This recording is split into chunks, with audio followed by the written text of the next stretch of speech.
Hello friends, अस्सलाम वालेकुम and welcome to reality TV. दोस्तों, जो लोग 1990s में पैदा हुए उनकी जिंदगी काफी अलग रही है। ये वो बच्चे थे जिनके बचपन में मोबाइल फोन्स और कंप्यूटर्स, फेसबुक और यूट्यूब कुछ नहीं होता था। लेकिन जब ये बच्चे टीनेज में आए यानी अर्ली 2000s में, तो इनके सामने अचानक पाकिस्तान चेंज हो गया। बहरहाल इस वीडियो में मैं आपको 1990s और अर्ली 2000s के पाकिस्तान में लेकर चलूंगा। उस वक्त लोगों की जिंदगी कैसी होती थी, आइए पुरानी यादों को ताजा करते हैं। दोस्तों, आजकल तो लोग सुबह उठते ही अपना मोबाइल चेक करते हैं, लेकिन 1990s में ऐसा नहीं था।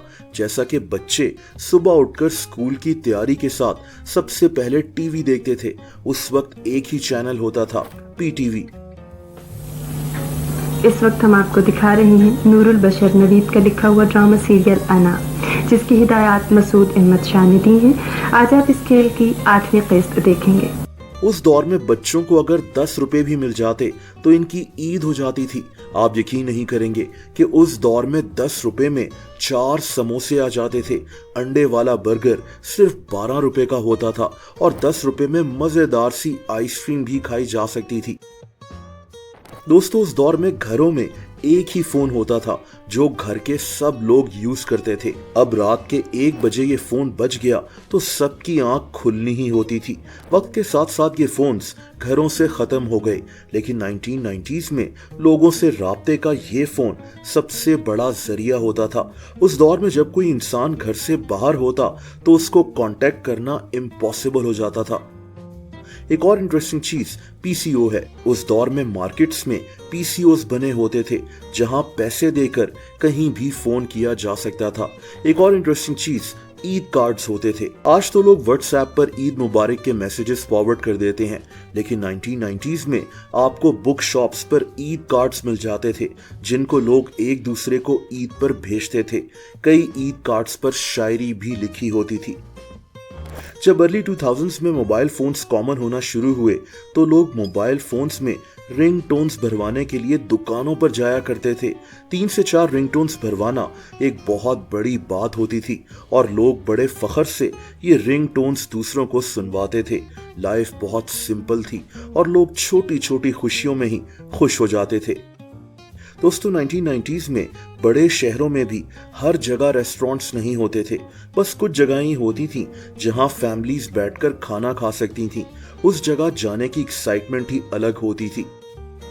अब आजकल हम सब बड़े आराम से टीवी देख लेते हैं, लेकिन 1990s में घर के एक मेंबर को सबसे पहले छत पर जाकर एंटीना ठीक करना होता था ताकि एंटीना सिग्नल्स कैच कर सके, और फिर इसको आवाज देनी होती थी कि क्या अब टीवी ठीक चल रहा है।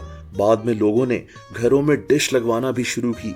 ये जो इतनी बड़ी सी चीज आप देख रहे हैं, इसे डिश कहते हैं, जिसको लगवाने से टीवी पर दुनिया भर के चैनल्स आ जाते थे।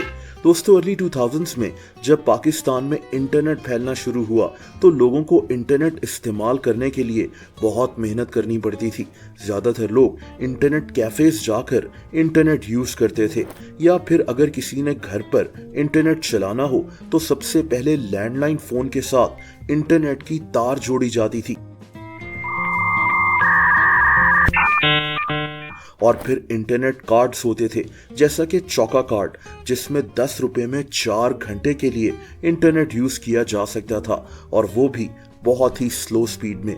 उस दौर में इंटरनेट यूज करने के लिए बहुत ज्यादा सब्र की जरूरत होती थी। अब आज के दौर में हम सब व्हाट्सएप पर आसानी से पिक्चर्स वगैरह शेयर कर लेते हैं, लेकिन उस दौर में ये भी बहुत मुश्किल था। अर्ली 2000s में जब पाकिस्तान में मोबाइल फोन आ गया तो एमएमएस के थ्रू लोग पिक्चर्स शेयर करते थे। जो इंसान किसी की पिक्चर रिसीव करता था उसका बैलेंस भी कट जाता था, यानी पिक्चर भेजने और रिसीव करने वाले दोनों लोगों के पैसे लगते थे, और अक्सर तो वो तस्वीर ट्रांसफर होती ही नहीं थी और पैसे भी कट जाते थे।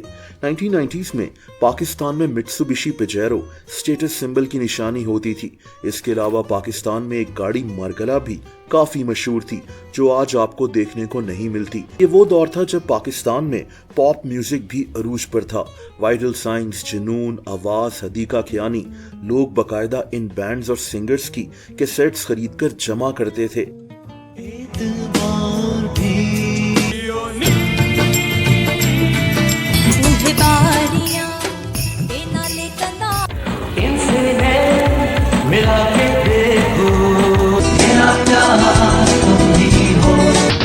जाना है दिलों दे घर किन किन जाना है दिलों से कोई आए। दोस्तों उस दौर की शादियां भी आज की शादियों से बिल्कुल डिफरेंट थीं। तब लोगों के हाथ में मोबाइल फोन्स नहीं होते थे और लोग शादी के हर लम्हे को एंजॉय कर रहे होते थे। इनको पता होता था कि ना इनकी मोबाइल पर वीडियोस बननी है और ना ही किसी व्हाट्सएप ग्रुप में ये वीडियोस शेयर होनी है। किसी को इन चीज़ों की फिक्र ही नहीं होती थी। शादी की वीडियोस भी काफ़ी डिफरेंट होती थी। उस वक्त की वीडियो एडिटिंग इसी तरह की होती थी। दोस्तों उस वक्त लोगों के घरों में एक वीसीआर होता था जिसमें कैसेट डालकर फिल्म्स देखी जाती थी। 90s में पैदा होने वाले बच्चे जब बड़े हो रहे थे और इंटरनेट पाकिस्तान में आ चुका था तो फेसबुक के बजाय ये बच्चे एक वेबसाइट ऑर्कुट यूज करते थे। ये फेसबुक की तरह की ही एक सोशल नेटवर्किंग साइट थी जो 2004 में दुनिया में आई थी। दोस्तों अर्ली 2000s में पाकिस्तानी घरों में एक कंप्यूटर आ चुका था जो बेसिकली एंटरटेनमेंट के लिए ही यूज होता था। अब सीडीज का दौर आ चुका था। गेम्स, वॉलपेपर्स, ये सब कुछ इन्हीं सीडीज में भरी होती थी। लोग दुकानों पर जाकर ये सीडीज खरीदते थे और कंप्यूटर में डालकर गेम्स वगैरह खेलते थे। ये कंप्यूटर्स इतने स्लो होते थे कि एक छोटी सी फाइल को भी ट्रांसफर करने में बहुत मुश्किल होती थी। इसके अलावा अगर किसी सीडी पर स्क्रैच लग जाता था तो वो सीडी चलती ही नहीं थी। छोटी छोटी चीजों के लिए भी लोगों को बहुत मेहनत करनी पड़ती थी। अर्ली 2000s में पाकिस्तान में एफएम रेडियो भी बहुत मशहूर था। नए नए एफएम चैनल्स खुल रहे थे और लोग रात को सोने से पहले इन्हीं एफएम चैनल्स को सुनते थे।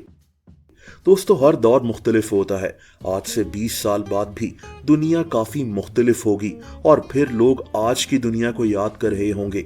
लेकिन 1990s का दौर बहुत स्पेशल था क्योंकि ये वो आखिरी दौर था जब लोगों के पास social media, mobile phones, computers कुछ नहीं होता था। इंटरनेट दुनिया में अभी फैलना शुरू हुआ था। लोगों की जिंदगी बहुत सिंपल थी। बच्चे आपस में खेलकर अपना वक्त गुजारते थे। उस वक्त न सिर्फ पाकिस्तान बल्कि दुनिया भी बहुत मुख्तलिफ थी। लेकिन फिर देखते ही देखते अर्ली 2000s में सब कुछ तब्दील हो गया। लोगों का लाइफस्टाइल, लोगों की आदत, ये सब बहुत तेजी से तब्दील होना शुरू हो गई।